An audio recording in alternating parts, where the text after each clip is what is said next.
So hi guys, welcome back to video 3 in this series of how to record drums. So in this video we'll be talking about levels, EQing and panning. So what I'm going to do first is I'm going to play the track with all the effects, and then I'm going to bypass all the effects just to show you how much mixing can actually add to drums. So I'll just play this track with all the effects first.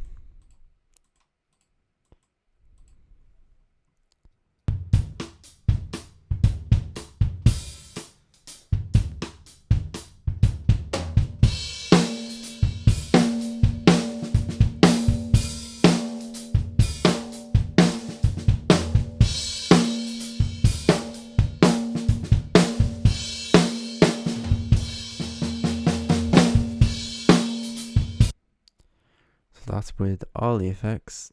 Now this is with no effects, so I've bypassed all the effects and just shown basically what has come into the recording software without any effects. So I'm going to play this now.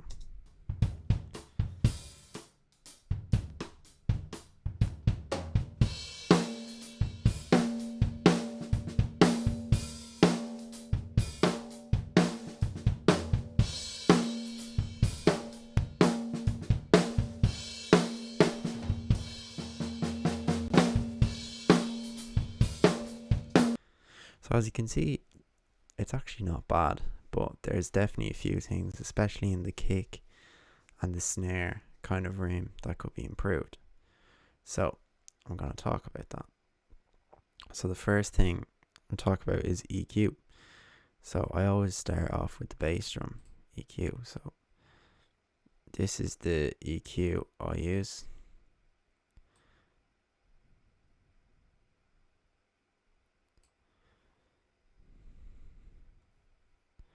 But this is the EQ I use. It's a Nova EQ. So I'm just gonna solo this bass drum track.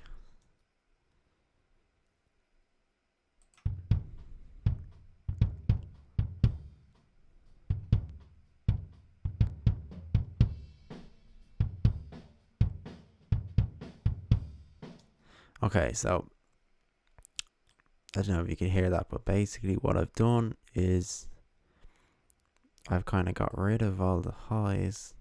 I've actually increased this band, so we're in the 3K-ish area. The reason for that is it's clicky, so I like click, so if I increase this band,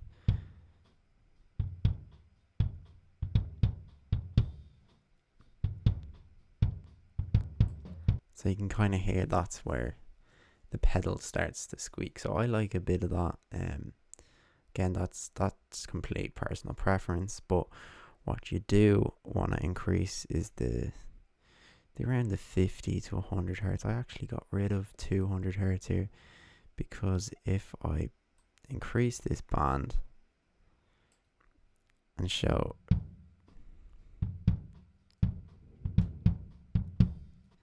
it kind of sounds dead. It doesn't work in the context. So I think it's important to kind of realize what works and what doesn't work. So basically what I do is find a band, and I'll put the Q like this, and then I'll just increase it as many decibels as I want, and just find where it sounds really bad. So if I go through a frequency, like that doesn't sound good at all, the 1K area, so I'll just get rid of that. Now this is called destructive EQ, and you should only do a tiny bit of this. You don't need to do massive amounts. Like, personally wouldn't go more than -3 decibels unless there's some really awful sound. So that's the first EQ. So then on the snare, it's the same idea. So I've used the exact same. exact same plugin. This is TDR Nova. It's a really good plugin. Now I've actually got rid of quite a few frequencies here. Now I usually wouldn't get rid of this much frequencies, but this snare in this particular instance is quite loud. So if I put this to flat,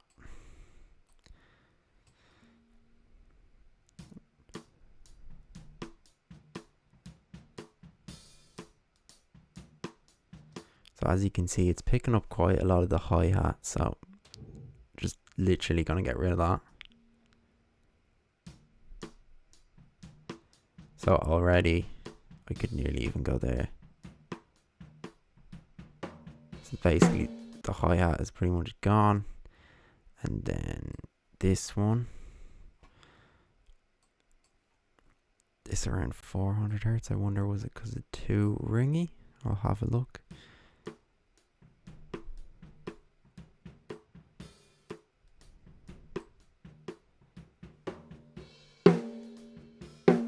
Yeah, so as you can see, it kind of sounds airy. So I just basically got rid of that a bit.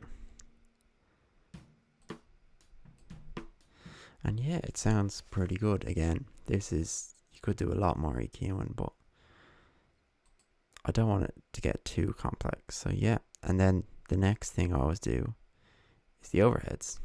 So kick and snare. Now some people start with the overheads, but I kind of like to get a good kick and snare first. So I'm going to solo both these overheads because it's important to do the exact same for each overhead. So you can copy. So in Pro Tools, by the way, you can copy a plugin in by holding down Alt and dragging it into the track you want. So I did the exact same EQ because my positioning is the exact same. So I use the exact same settings. So it's kind of interesting what I did here. So I increased all the highs because I wanted to show out the cymbals.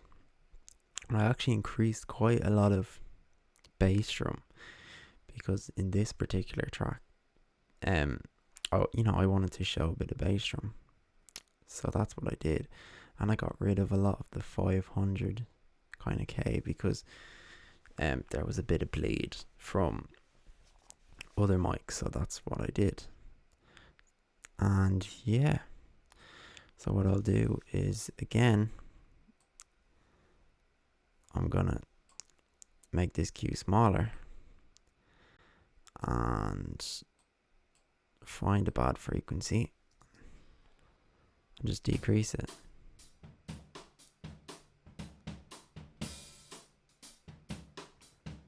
Yeah, so you can see why I did decreases in that area. It sounds awful. Sounds like air. You see, that's pretty nice. That's the cymbals.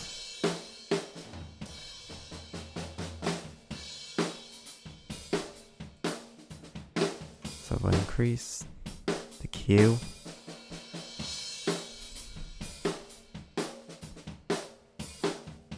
see, it actually sounds very nice and it's bringing out the bass drum quite nicely. So yeah, I did the exact same. And then what I briefly forgot to talk about was levels. So when you're doing levels, you want to make sure these are orange at the moment. You don't want them to go to red because that's going to ensure clipping. So yeah, just don't let it go red. So if I solo all these and play it,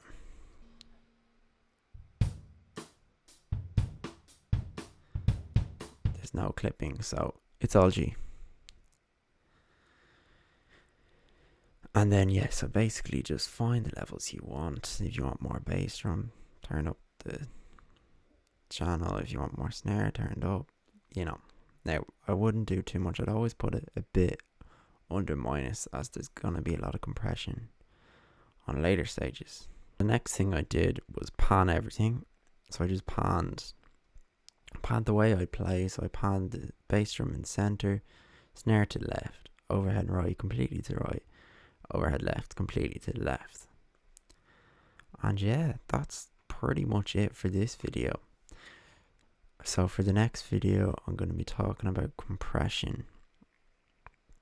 And that's basically the main grits of it. Compression is the hardest to understand, but once you get compression, you're flying. And and then the final video, so the next video will be the fourth. The final video, I'll just talk a bit about mastering. So thanks for watching. Hope you enjoyed this series. Talk to you in the next video.